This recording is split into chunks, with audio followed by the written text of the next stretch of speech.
Move on to presentations and resolutions.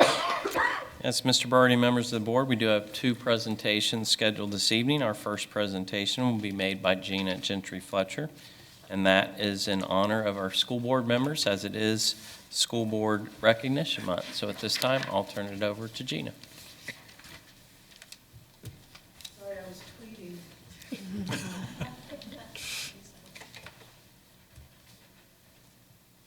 Thank you, Mr. Smith. If you wouldn't mind joining me up here, that'd be great.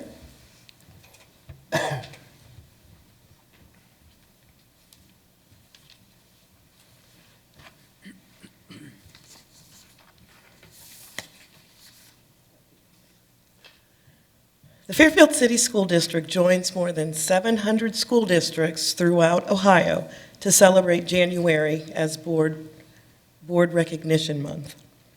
Our school board members are citizen servants who shoulder critical responsibilities and often make difficult choices for our district. They certainly aren't in it for the money. The pay for all they do is minimal. Our members come from all walks of life and professions. We have an engineer, a business owner, an insurance agent, an attorney, and a graphic artist. Their focus, however, is always on the future success of the children in our district. Celebrating School Board Recognition Month is one way to say thanks for all they do. It's more important than ever that communities support public education so that today's students are prepared to be productive citizens and leaders of tomorrow. We'd like to take a moment to tell our school board members thanks for caring about our children and giving so much to our community. We want you to know that we value and appreciate your dedicated service. So, when I call your name, please come down to be recognized. First up is President Michael Birding.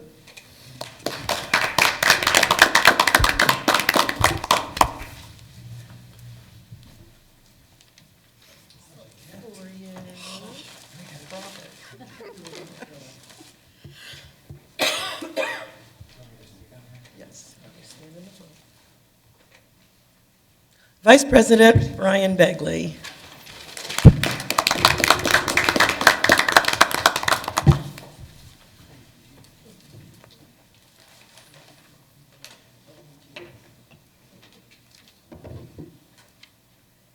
Member Geraldine Gundrum.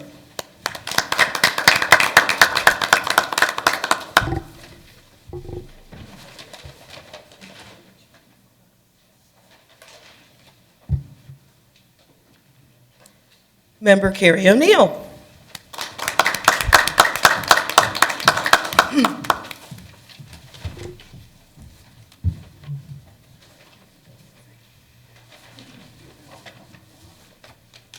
Sorry. And last but certainly not least, Belina Shorter, member.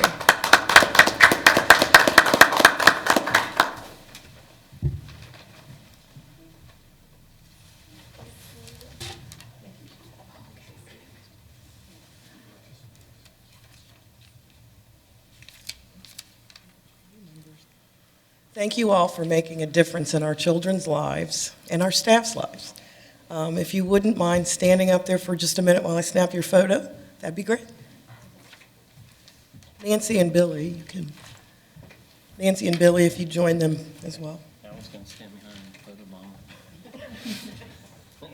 I guess I'll get in.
Good. Hey, how's your dad? Did he get home? Anything they need? Do they need anything? There we go. I thought we were going to leave them up there.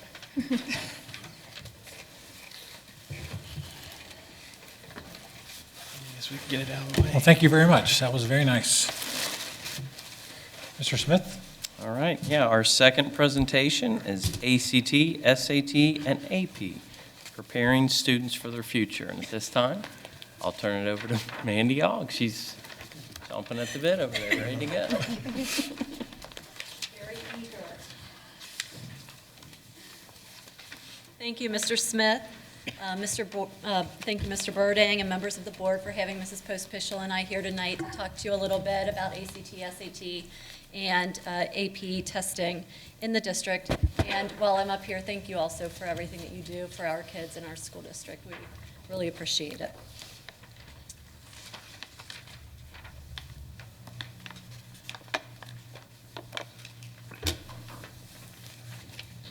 So for the presentation tonight, I'm going to talk briefly about how these national exams relate to our state report card. And then we want to share some data with you and some trends from those exams. And finally, and most importantly, we want to talk to you a little bit about what we're doing right now to help FHS students prepare for these exams, and then what we are looking to do in the future to continue to grow them so that they can achieve their best score. So I know I talked about the Prepared for Success measure during our report card presentation earlier this year, but I wanted to revisit it for just a minute for the purposes of this presentation.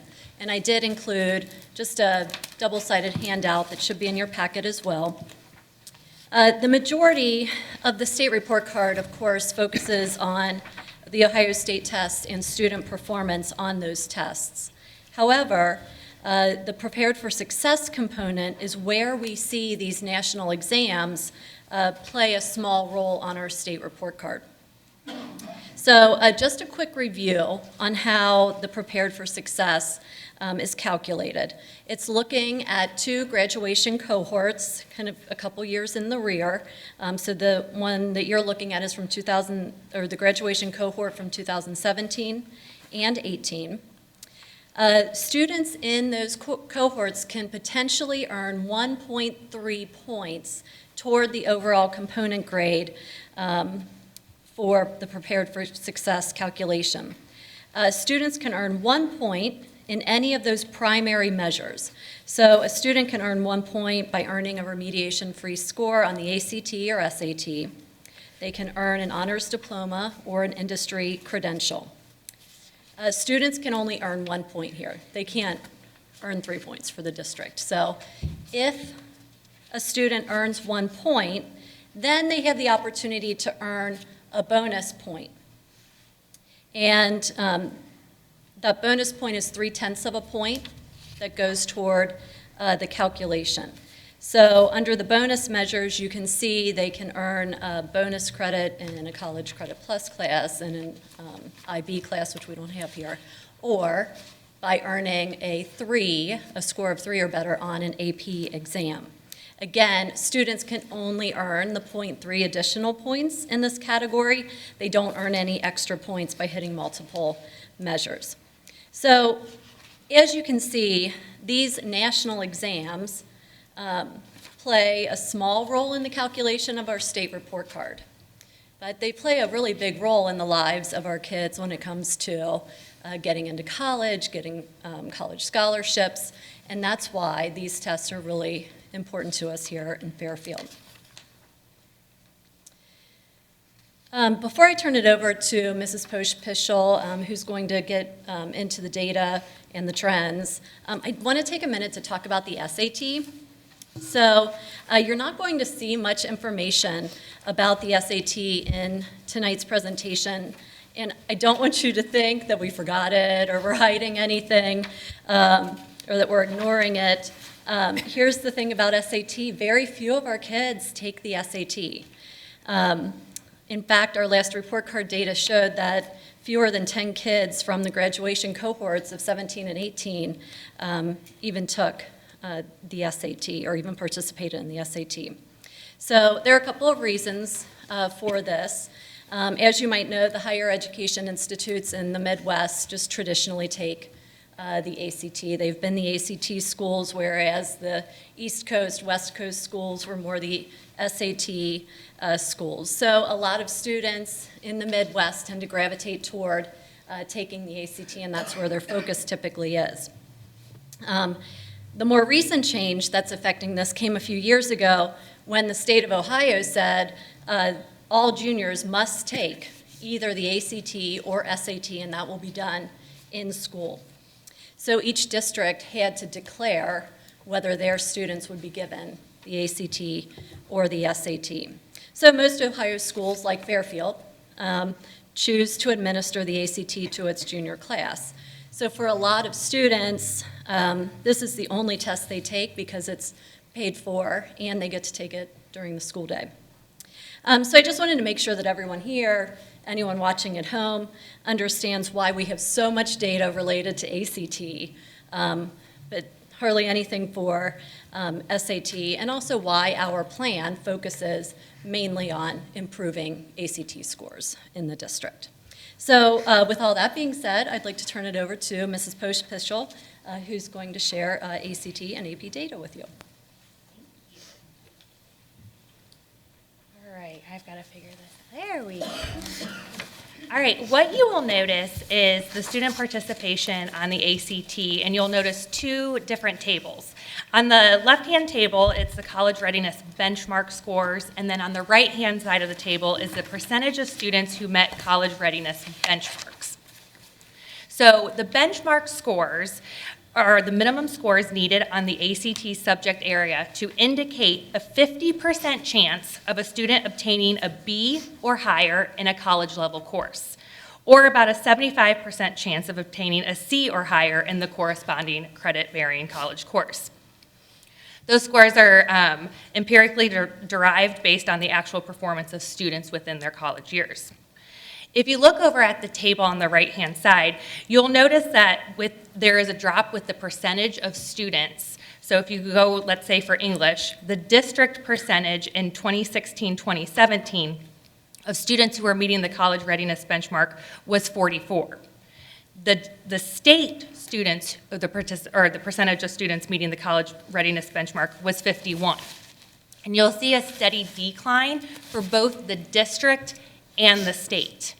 But what I want to draw your attention to is if you look at the delta, if you look at the difference between how Fairfield City Schools is doing in comparison to the state, you'll notice more of an upward trend.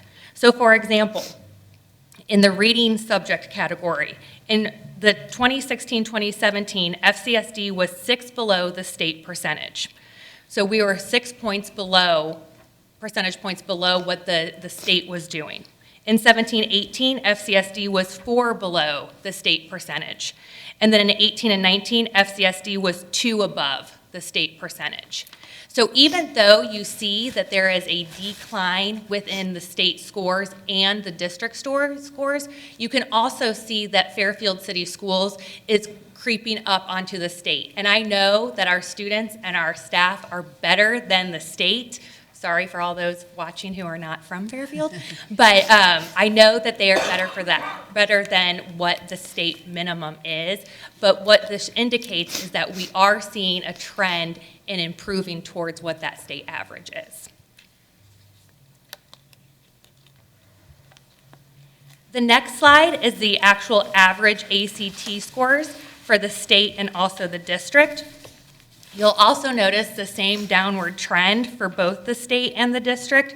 For example, in 2016-2017, the district's average ACT score on English was 17.6, and on 2018 through 2019, it was 17.1, the difference being a 0.5. Would you look at the deltas between English, between the state and district, it goes from a -1 to a -8. But when you look at the delta in the example of the math, you'll see that it holds steady for the last 2 years. So it goes from a 0.8 change to a 0.4 to a 0.4. So again, even though you're seeing that downward trend for both the district and the state, you do see a little bit more of a convergence of the state and the district scores. Student performance on the AP exams. What you will notice is the AP exam performance from the years 2015 to 2019.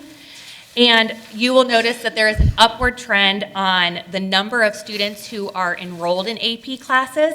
You'll also see an upward trend in regards to the numbers of those specific students who are taking the number of exams those students are taking.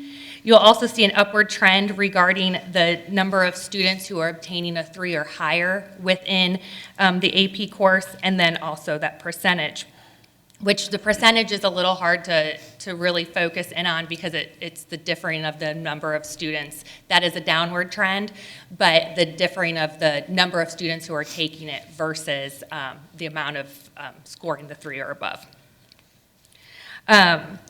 Even though the percentage of students receiving a 3 or better stay pretty consistent, the big takeaway is that the actual numbers of students obtaining a 3 or better is on the upward trend. FCSD has seen a 59% increase in the number of students obtaining a 3 or better from 2015 to 2019. In the year 2020, we have the possibility of 1,049 tests to be taken because of the number of students who are enrolled in some sort of AP class. That's not saying 1,049 of our students are enrolled in an AP class. That is indicating that we have the possibility of 1,049 exams to be taken. So if we utilize the percentage of the 3 or higher on the test, which in this case is at 35% in 2019, we can expect to have 370 students or 70 tests have a score of 3 or better, meaning those students could have the opportunity to obtain college credit for those courses. And as you all know, the universities and colleges are the ones who set those guidelines. Specifically, if it's within their major course study, they typically don't award the college credit because they want to make sure that they take it within that university. But for the most part, depending on the college and university that you attend, they are willing to take that that college credit for that 3. So what are we doing in our schools to help our students prepare for the AP exams? Well, first and foremost, thanks to the board and their dedication of ensuring that the students have equal playing fields throughout Fairfield, we have the exciting ability to have all students enrolled in the AP courses take the AP exams at no cost. And so for that will allow us to really open up the gates of students who have the opportunity to show what they've mastered and what they know within the AP class. Also, all AP teachers receive instructional planning reports from the previous year, and what the AP teachers do is they analyze their instructional components, and they are able to see their strengths within their instruction, and then also the areas of improvement within their instruction, and they can adjust their instructional calendar accordingly. The College Board has also moved to an online platform for students to register for AP exams in the fall, as well as receive access to the new online AP Classroom resources. The AP Classroom is a suite of digital tools that can be used throughout the year to prepare for AP exams, such as a personal progress checks, so the student can go in and monitor how they're studying for that specific exam. There are practice questions in multiple choice and free response practice questions. And then also the teacher is able to assign AP assignments through this portal as well.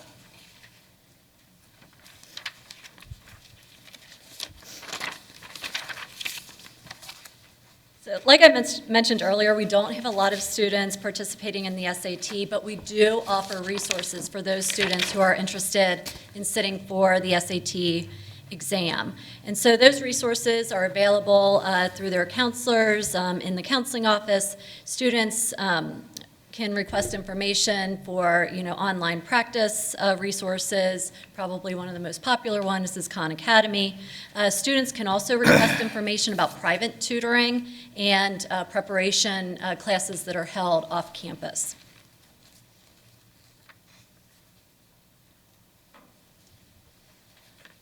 So the majority of the work that we're doing is really focused on the ACT and preparing our students for that exam.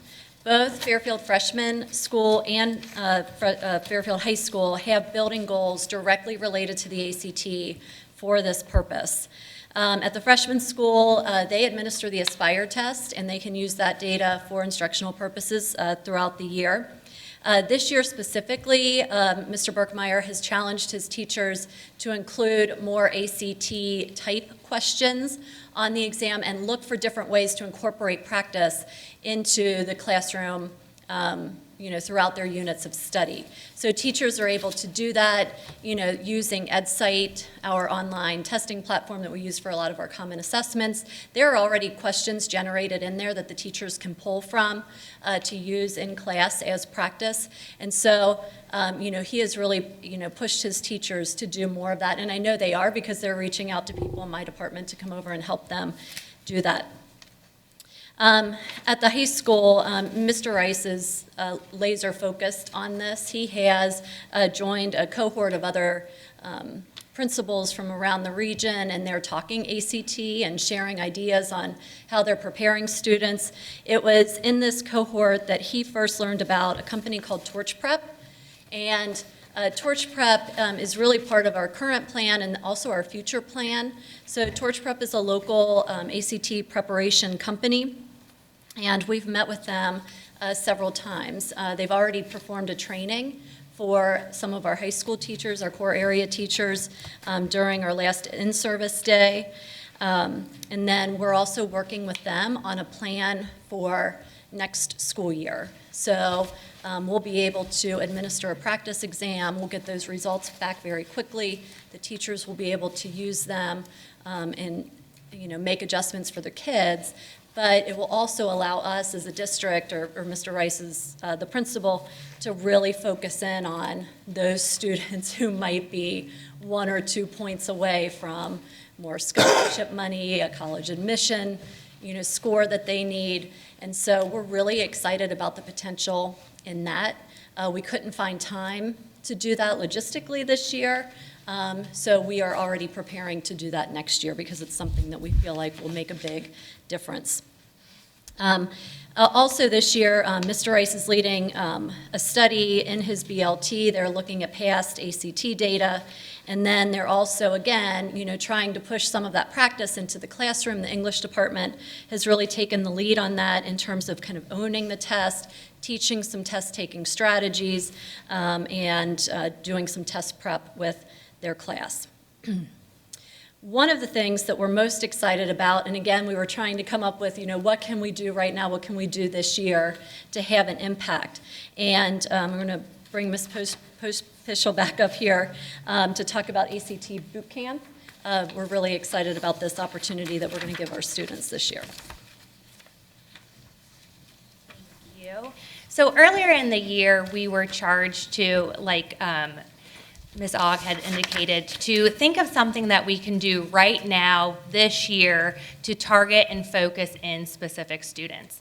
And so in conversation, Mr. Rice, Mandy, and I, we had discussed the ACT boot camp. And the really cool thing about it is we have some really amazing experts within our building. Corey Simmons is kind of taking the lead of the ACT boot camp, and he actually was an ACT practice instructor, tutor in the past. And so he knows the nitty-gritty on how to get the students ready and prepared. So what the ACT boot camp will start, it will start 3 weeks prior to the ACT test for a targeted about 50 to 55 students at this moment in time, where teachers will be reaching out to students because a lot of our departments have started to work with the ACT practice. And so our teachers have information on the students that could really utilize that extra bump, that little extra help, because we all know that the ACT is practice, practice, practice. Understanding what the questions are asking, reading what the questions are asking, understand what it's like in order to take a timed test under pressure. And so the teachers will be able to identify certain students, and then the cohort of teachers who are running the ACT boot camp, like I mentioned, Corey Simmons, Erica Wessler, Ann Swigert, Sarah Rorick, and Valerie Muron, they will then start this boot camp, in which the first day of the boot camp, they will actually take that practice test to really see what it's like to sit down and take that ACT test. We'll be able to grade their tests almost automatically via GradeCam, and they'll be able to see where the students' strengths and their weaknesses are and be able to hone in on those strengths and weaknesses for the next component of the boot camp. So then throughout the time, there'll be a math portion, a science portion, reading portion, and grammar portion, each on separate days.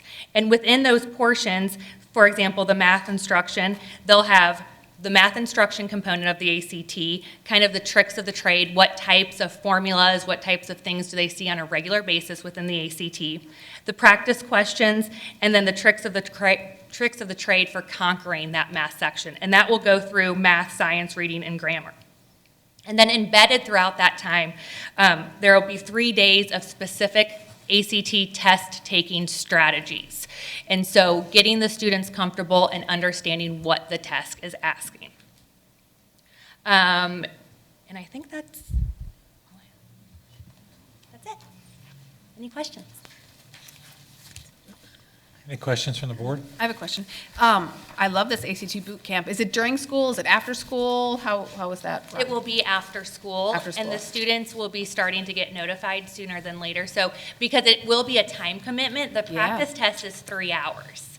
And so in order to clear schedules and stuff, the students are going to be notified sooner than later. I always say an invitation to a party is way more fun than just like volunteering to show up. And so we have reached out to the group of 5 teachers to really hone in on those specific teachers and students that they would like to have that invitation sent to. Great. The question along those lines, it's a great idea. I love it, but it's only 55 students. That's less than 10% of our And in grade level. Exactly. And in conversation with Corey and the core group of students, after-school practice sessions have not been super popular throughout their time here in Fairfield. But with the energy that these 5 teachers have and how they're going to be recruiting the students and what they're going to have to offer, we're expecting that it will start to explode as the time goes on. And so starting off with those 50 to 55 targeted students, and then hopefully as the years continue to progress, more and more students will be able to take advantage of this opportunity. And you would do, are you talking about one boot camp a year, or would you do a couple of sessions if within that grade level there was enough interest? If there's enough interest, we would hopefully run as many sessions as possible. It'd be great if everybody could go through that boot camp. I mean, I know logistically with 5 teachers you can't, but if you ran a year, you could. So it's 3 days a week for 3 weeks? So it'll begin February 4th, and then it would end February the 19th. Okay. It's pretty intense. Yeah. I just want to speak to the possibility for next year. You know, one of the advantages in working with Torch Prep is that they bring different opportunities to the table for the kids. They have, you know, staff that they can utilize in different ways.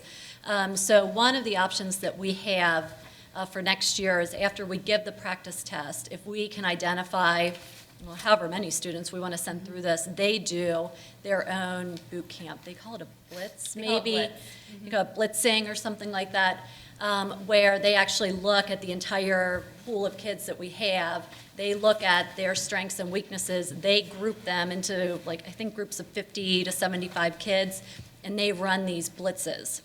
So, of course, there's a cost to that because you're using an outside company, but they do it during the school day.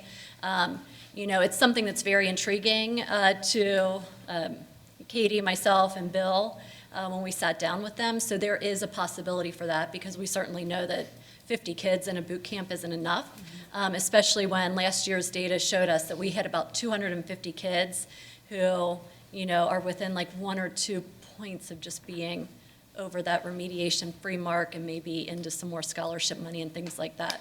So that is part of our plan, and hopefully getting that in place this spring will help us make sure that happens next year.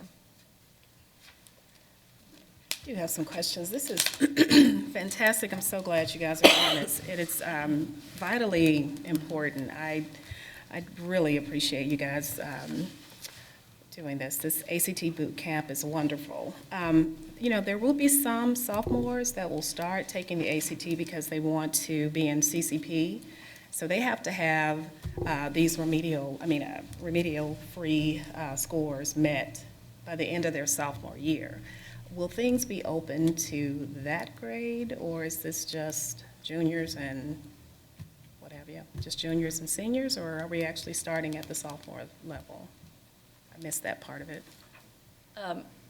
We have been focused on the juniors, I'll be very honest. However, we have had conversation about our ninth graders, our 10th graders, and even our 7th and 8th graders. I mean, that's the reality now of preparing those kids even younger. So in the bigger picture discussion, we feel like we need a more comprehensive plan moving forward, you know, but the reality is it'll probably be baby steps a little bit each year to get there. But yes, they are definitely part of the discussion, you know, but do we have anything like a boot camp planned for them right now?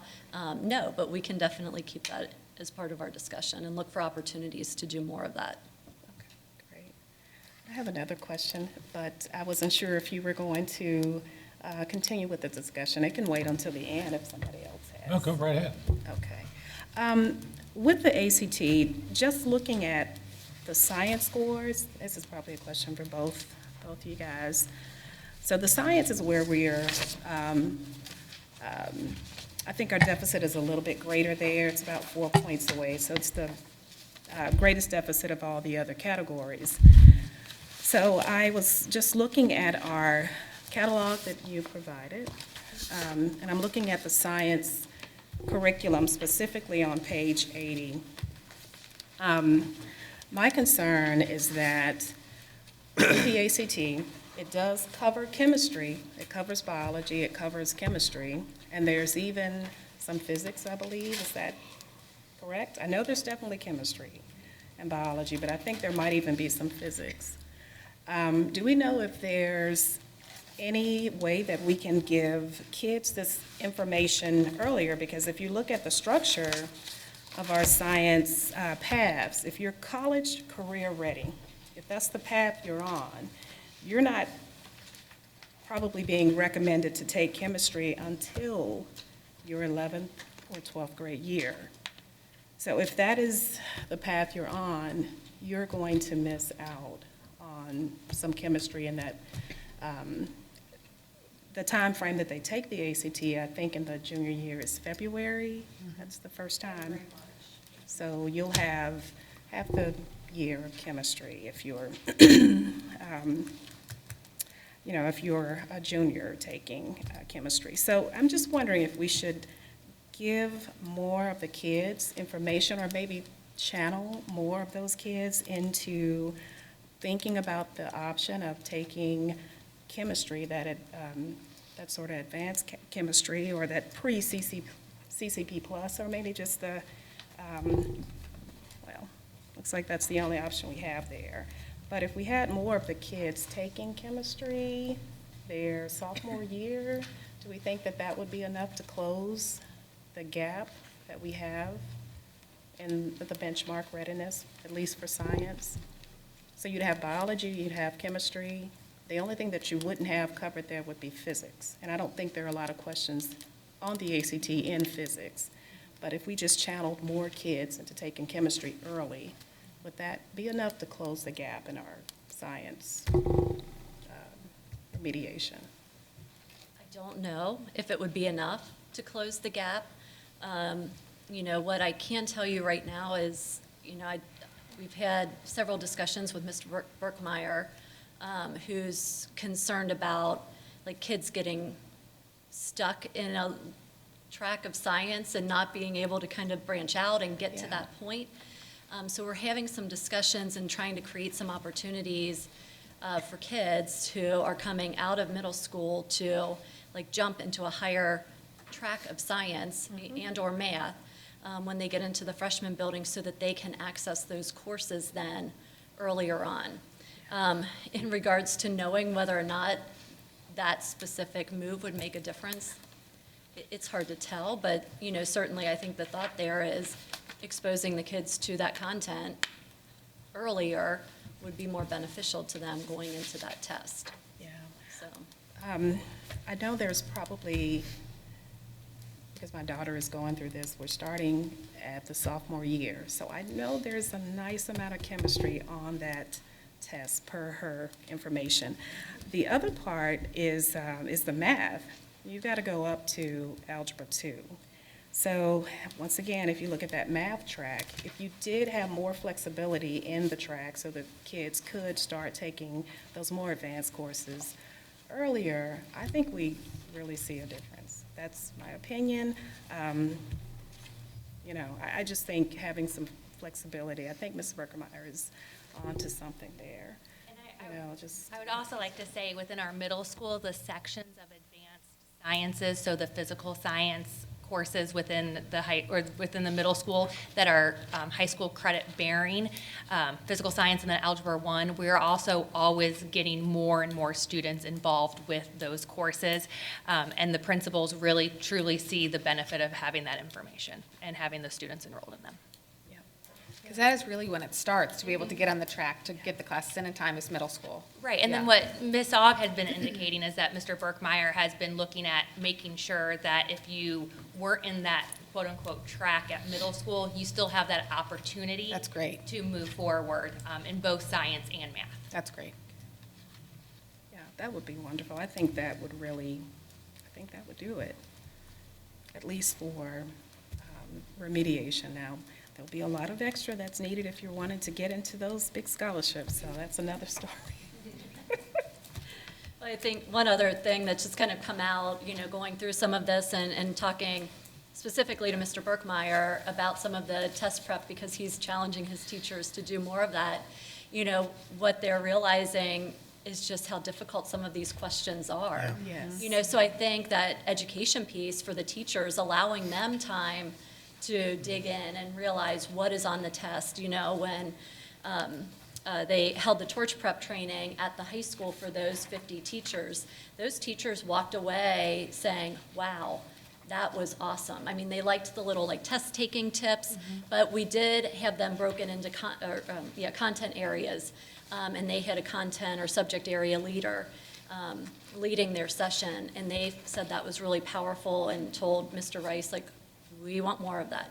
So I think that piece too is something that's going to be vital in making these changes, because once the teachers have that knowledge and feel more confident in, speaking to the test or, talking about the test, they'll do it more often in class, and that's going to certainly benefit every kid. Yeah, I think that's great. I think you've been really proactive of what you've put together here, and we're talking about incorporating ACT-style questions into what we're doing at the freshman school so that the test isn't the first time they see it. We're still using paper and textbooks, and they're seeing it on the screen as they take the test, and of course, we're going to address that in the near future. So there's a lot of good things happening, and there needs to be, because the test scores that you shared tonight aren't good. They're just not. It's where we're at. Ms. Post-Official, you said it yourself. We are better than the state. We should be better than the state, and we're not. And that's concerning. The percentages that meet the college readiness, and we're talking about college admission. Scholarships are great, but we're talking about college admission and just being able to get in. We don't break 50% on any of these levels, and that's concerning. So this is something that I'm sure I speak for my fellow board members, we're going to be following closely, and we've really got to turn around. This is big. Thanks for your efforts. Thank you very much for putting all this together. The question I had was more or less related to the report card, so I apologize if, it's the wrong question, and I don't expect you to have the answers right at your fingertips, but do you know if the ACT component that goes into the school report card, if they count every attempt that a student makes at the ACT or just the junior year one? Really? So if you have a kid that's like this close and they decide to retake it their senior year, they don't care that they do better? It's just that one That 11th grade snapshot is for the shocking. ACT. Yes. Wow, okay. Well, that's very disappointing that they would take that stance on that. Well, I'm glad you knew that, thank you very much. And I am, like Mr. Bagley said, very glad to see these steps are being taken. I think they'll go a long way. I guess just one more question. Is there any benefit in moving up our recommendations for the ACT to the sophomore year? I know some kids are not going to have everything, but some kids will. So would that help in the long run if they start getting exposure to it earlier? Maybe taking it the first time in your junior year is, For a practice test or for the actual test? I mean, actually taking the test in the sophomore year The state makes sure that it's within the 11th grade year for the actual. for the actual state report card test. Yes, and they will still have to take that. But I mean, if you actually start taking the actual practice real, test, yeah. take the ACT earlier, you'll still take it that junior year, but by that time, maybe they've gotten a little bit more experience with taking a test. They know how difficult it is. They're starting to work through some test anxiety. So by the time they do take it that junior year where it counts, they can nail it, maybe, or do better with earlier exposure. One of the things that we talked about as a group and have struggled with, and I don't know exactly where we'll land on this over the next couple of years, but so right now, we have a big testing day in the fall where we have, the kids come in and they take, as sophomores, they take the PSAT, and as juniors, they take the PSAT. So in our meeting with Torch Prep this past year is really when we said, why? Why are we doing that? And we know why. I mean, National Merit Qualifier test, we want our kids to have the opportunity to do that. So one of the things that we're talking through right now is what does that look like? Because we're kind of the same mindset as you, that we would really like to see a practice ACT in that sophomore year so that the kids, they get their own data back. They know what they can work on. They can certainly take that information, and Torch Prep offers its own classes. It's information that we could use and act on, earlier in their education versus the fall of their junior year when they're taking it in February. So we are trying to figure out what our best path forward is, because we don't want to take away the opportunity for students to take the PSAT and potentially then, be qualifiers for national merit. But at the same time, we're having that discussion of, you're talking about the top 10 to 20% of our kids that really need that. So how do we do this? A lot of schools used to give the PSAT on a Saturday, and really it was those kids who were most interested in coming in. But again, you don't want to do that, because what about the kids who just don't have a ride or may not have the money or may not have, so if you put it back on a Saturday, you might be creating a barrier for some of our kids that shouldn't be there. So as a group, when we get together and talk about this, that is something that we are trying to figure out. So if you have any good ideas, let us know. I'm glad to hear you're thinking about it, because I think it makes sense, for them to take the PACT, but you do want that. Kids are even Right. taking the SAT. I mean, Right. we're really giving it for that national Right, merit right. score, which is so important to a How long handful does of kids. how long does the PSAT take to take? It's about 3.5 hours as well. It's a good chunk of the morning. So what happens is the PSAT with the 10th and the 11th graders, the 10th and 11th graders are testing. And so kind of the ideas that we've been throwing back around is still have that PSAT testing day, because that's set by PSAT College Board. So still have that opportunity here within the school on that Wednesday, but then offering other assessments as practice, or maybe even offering the ASVAB for students who may be interested in the military, or offering the Work Keys program for maybe some of our more technical type of students. And so how can we really kind of modge-podge that day to fit the individual needs of the students that we are serving. And so for that handful of students who need the PSAT for national merit, they go and take the PSAT for national merit. For the sophomores that need practice on the ACT, the sophomores can take practice on the ACT. If we have some juniors that want to, and well, 10th and 11th practice ACT, and then if we have some juniors that want to look into the military, could we offer the ASVAB? And so those conversations have been going on, and we're getting really excited about the possibility of Sounds great. restructuring Yeah. that day. It sounds great. like a Hopefully, solution. yeah, hopefully we move there at a nice pace. Any other comments or questions? Well, thank you for your work on this. This is extremely important, and we look forward to seeing the results. Thank you very much.